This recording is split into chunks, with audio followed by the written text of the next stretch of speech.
Hello everybody, right, we're going to do a video today on doing leaf pullings on Cephalotus follicularis, which are these. And they're very rare because they're from, where is it, Australia. That's right. So it's really hard to find them. And we got here for around 11 quid each, so that's not bad. It's good, it's very good. So Very yeah, in healthy. the UK they're very, very hard to pick up, and like George said, they are native to Australia, and unlike most other carnivorous plants, these are not bog plants, although they do like wet soil, but they only like to be watered from the top. They don't like to be sat in water, so they are different, but they are pitcher plants, but they're like kind of their own little family. Very, very interesting little plants. So because they are rare, we are going to try and make as many as we can. And what we do is we do leaf pullings to do that, and we put them in something called sphagnum moss. So sphagnum moss is this stuff here. Get it out. That stuff here. So sphagnum moss, and this is Ted. Say hello. Hello. So sphagnum moss has many properties. One of the properties of sphagnum moss is that it has antifungal properties, and properties in it that make the leaves cutting strike, which basically means makes them germinate and grows roots. So what we're going to be doing today is I'm going to be showing you how to take the leaf pullings, put them into the sphagnum moss, and hopefully we'll have lots of these little plants. So you'll notice that this one is a lot more reddish in colour than these ones that we picked up today. Now the reason for this one being red is this one is the one that I've had for quite some time, and it spends a lot of time in the sun, and it changes the picture's colour to red, whereas these ones that we bought today, Fully green, nearly. because they're not being in the sun, unfortunately they've been in a garden centre, not in the sun. So George is going to hold the phone, and what I should do, there's a couple of ways that we can do it now. We can either pull the leaves, or we can cut the leaves. So these, I found that both methods do work, but if you pull the leaves, you do get more of the white tissue at the bottom of the leaf, which is where the roots grow from. And if you cut the leaf, it's a cleaner cut, less chance of damaging the plant, but you don't get quite as much of that white material on the bottom of the leaves that help the strike rate. So the strike rate's around about 90%, and there's two. So there's the pictures, which are these things here. They're the pictures. That's the young one, that's the more established one with the lid open, and then these things, that is a leaf, okay, that come out in the summer. Now you can also wait for them to flower and use the seeds, but they don't always flower, not every season.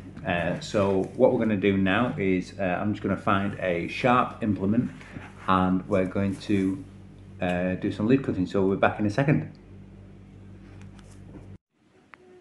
Hello again. Right then, so what we're going to do now is I'm going to show you how to get your setup. So this is your sphagnum moss. We need obviously more of it. So we need well, quite a bit. I'd say maybe about an inch. So break it up a little bit if it comes in a big pack like it is here.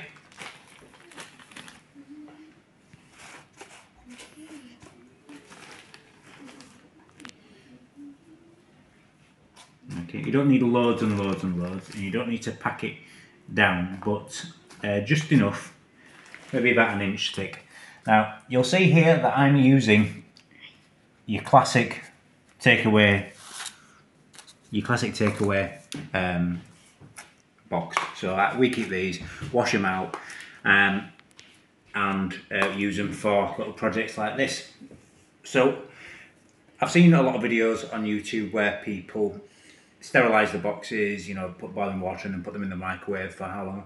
I found that you don't have to do that. It's a precaution if people are suffering from root rot, but I found that we don't have to do it just because it's an antifungal material. So you really shouldn't be getting root rot and things like that. So I think we've got enough in there, and what I've got over here is I've just got some rainwater. Now what I did do with this rainwater is I did boil it just to make sure that it didn't have any nasty bacteria or like little bugs in it really. Teddy, would you like to pour that in there? Yeah, we don't need loads and loads and loads. Is that enough? Yeah, a little bit more. Alright. I think that's probably... Let's have a look. Okay, so that is quite damp. It does soak up the water quite well. Just a little splash more. Okay. Oh, that's gold. Yeah, that's good. That's perfect. That so what we're going to do now is I'm going to show you how to do these leaf pullings. So I've got my sharp implement here, which is a little knife. And what we need to try and do is we need to try and get right down to where there is like a white material on the end. So if you pull it, and I'll show you how to pull it. I mean, there's pros and cons, as I said, to both. But what I'm going to do is I'm just going to pull this. There we are. Now that's perfect. So if you can see at the end of that, don't know whether you can, the white tissue, that is what we need. Okay, this is what we need. So what we're going to do is I'll bring this over here, and I'm just going to make a little hole in there and drop it in, and then lightly cover it and just press around it, a bit of pressure, so it's got contact with the sphagnum moss and the water as well. Okay, and again what I'm going to do now is I'm going to show a slightly different method where I'm going to cut it rather than, let's check this out, cut it rather than pulling it. Okay, so I'll get as far inside without trying to damage the plant. It's quite tough though. There we are. So as you can see, it's still got a bit, Tedley, yeah, thank you. It's still got a bit of white tissue, but it's not quite as much as that other one, if you can see. Can you see that in the video? Yeah, quite a little bit. Yeah. So again, we're going to put that in there.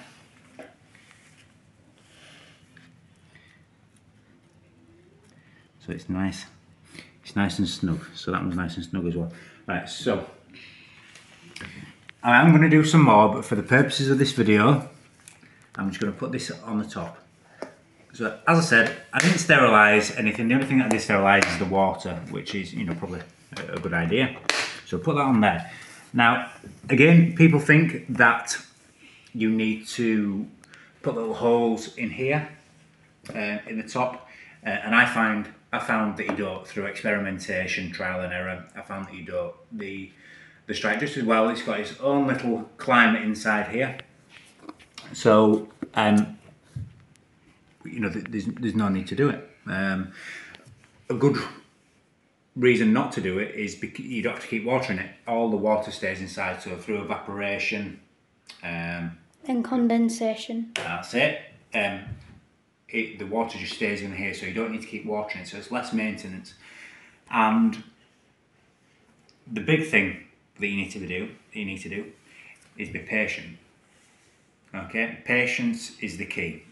Don't keep checking it, don't keep disturbing it. If you disturb them, it can affect them striking and growing these roots.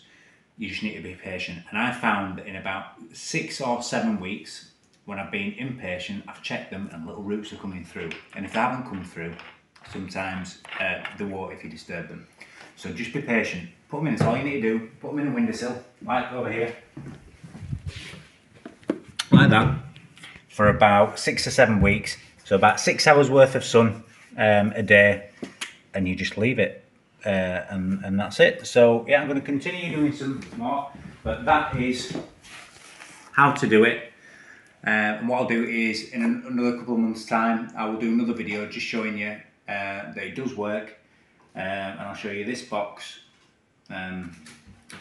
And you? And little plants. So yeah, thank you very much. Thank you, cameraman George. Do you want to say goodbye, Tedley? Bye.